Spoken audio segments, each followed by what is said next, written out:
రోజు ఒక సుమారుగా 150 మందికి ప్రైవేట్ టీచర్స్ కి సన్మానం చేయడం జరిగింది. Private teachers Telangana state private teachers association తరఫున సన్మానం చేయడం జరిగింది. ఈ రోజు కార్యక్రమానికి మన ఎంపీ డాక్టర్ కావ్య మేడం గారు, తర్వాత ఐఎన్టీయూసీ ప్రెసిడెంట్ పూర వెంకట్ గారు, అలాగే అసిస్టెంట్ ప్రొఫెసర్ రామచంద్ర గారు, అలాగే Telangana state private teachers union సభ్యులందరూ కూడా 150 మందికి వాళ్ళ సన్మానం అంటే ఉత్తమ ఉపాధ్యాయులుగా గుర్తించి వాళ్ళకు సన్మానం చేయడం జరిగింది.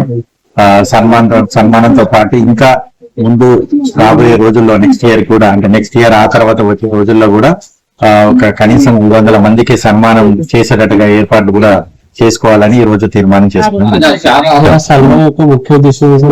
ఉత్తమ ఉపాధ్యాయులుగా గుర్తించి వాళ్ళని వివిధ అంటే మంచిర్యాల నుంచి, నల్గొండ నుంచి, కరీంనగర్ నుంచి, ఉప్పల్పల్లి అక్కడక్కడ డిఫరెంట్ డిస్ట్రిక్ట్స్ నుంచి స్కూళ్ళలో ఉన్న ప్రైవేట్ టీచర్స్ ఎవరైతే ఉన్నారో ఎక్కడ వాళ్ళకు ఎటువంటి గుర్తింపు లేని పరిస్థితుల్లో మా ప్రైవేట్ టీచర్స్ యూనియన్ అనేది ఒక గ్రూప్ ఫామ్ చేసుకోవడం జరిగింది 5 సంవత్సరాల క్రితం.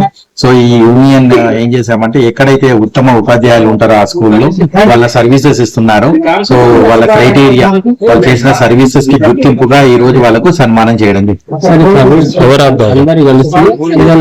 బేసిక్ శాలరీ డిసైడ్ చేసేటప్పుడు అంటే మా ఎజెండా అనేది ఒకటి మనము ఎంపీ మేడం గారికి విన్నవించుకోవడం జరిగింది.